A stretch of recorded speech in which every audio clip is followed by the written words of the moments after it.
प्रदेश की प्रभारी हैं और यहाँ पर आज जो आपने ज्ञापन दिया है वो किस लिए दिया गया है, कृपया बताएं।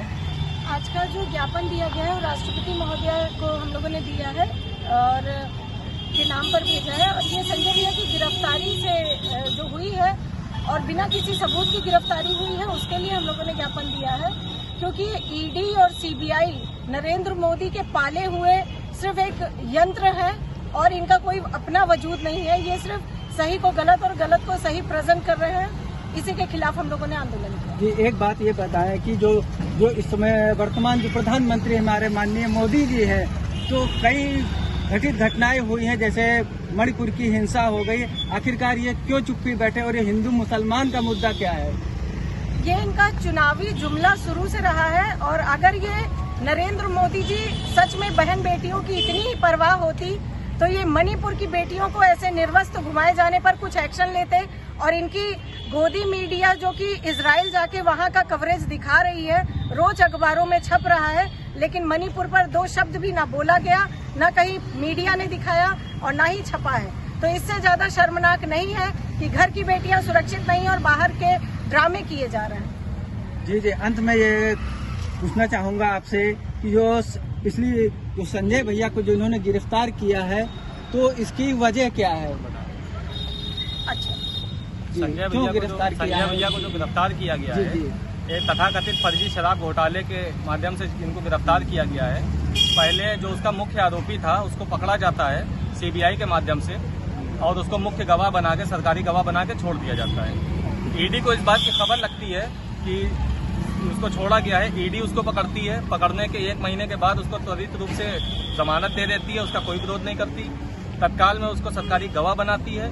उसने 14 बार बयान दिया, कहीं पर भी हमारे माननीय सांसद संजय सिंह जी का नाम नहीं लिया है। संजय सिंह जी कोई नॉर्मल आदमी तो है नहीं, एक सांसद है। क्या वो भूल गया था उनका नाम लेना? लेकिन ईडी उसको पकड़ती है, जबरियां उससे संजय जी का नाम बुलवाती है। 3 तारीख को उसकी जमानत होती है, 4 तारीख को हमारे सांसद जी के यहाँ छापा डाला जाता है ईडी का। 12 घंटे जांच चलती है, 1.25 पैसे भी उनको नहीं मिलते हैं, किसी प्रकार की धोखाधड़ी नहीं मिलती है।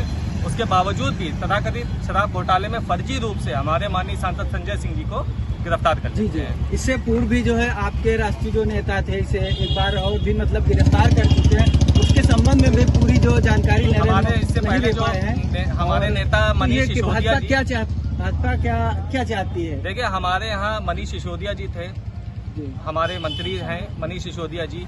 शिक्षा में उन्होंने नई क्रांति ला के दी। भाजपा को बर्दाश्त नहीं हुआ, क्योंकि उसको पता है कि आम आदमी पार्टी जो नीतियां लेके आई है, लोगों को इन नीतियों के बारे में पता चल रहा है, लोग जागरूक हो रहे हैं। अगर आज ये आम आदमी पार्टी करेगी तो कल लोग भाजपा से भी इस विषय पे सवाल करेंगे। और जिसको भाजपा नहीं दे सकती है, कारण नहीं ना देने का कि भाजपा जनता के लिए कुछ बचा के नहीं रखेगी, वो सिर्फ अपने दोस्त अडानी के लिए सब कुछ बचा के रखे हुए और सब उसके ऊपर लुटा रही है। आगे आप क्या संदेश देना चाहेंगे? आगे यही संदेश देना चाहते हैं कि ये जो सरकार ने अभी तक किए हैं घोटाले, जबकि इनकी सरकार आए दिन कई उज्ज्वला योजना के नाम पर, कई शिक्षा के नाम पर घोटाले कर रही है, उसके संबंध में कोई भी अपनी जुबान खोलना नहीं चाहता है।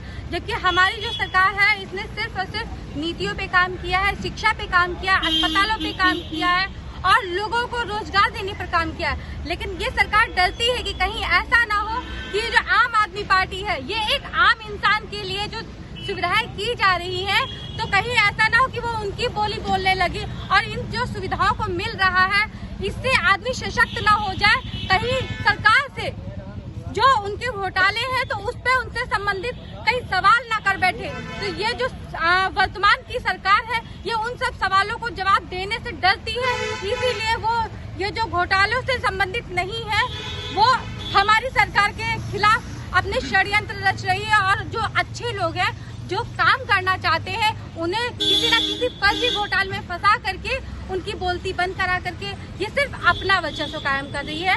बस इसी के खिलाफ ये आज हम लोग आंदोलन कर रहे हैं कि हमारे संजय भैया जी को रिहा किया जाए। धन्यवाद।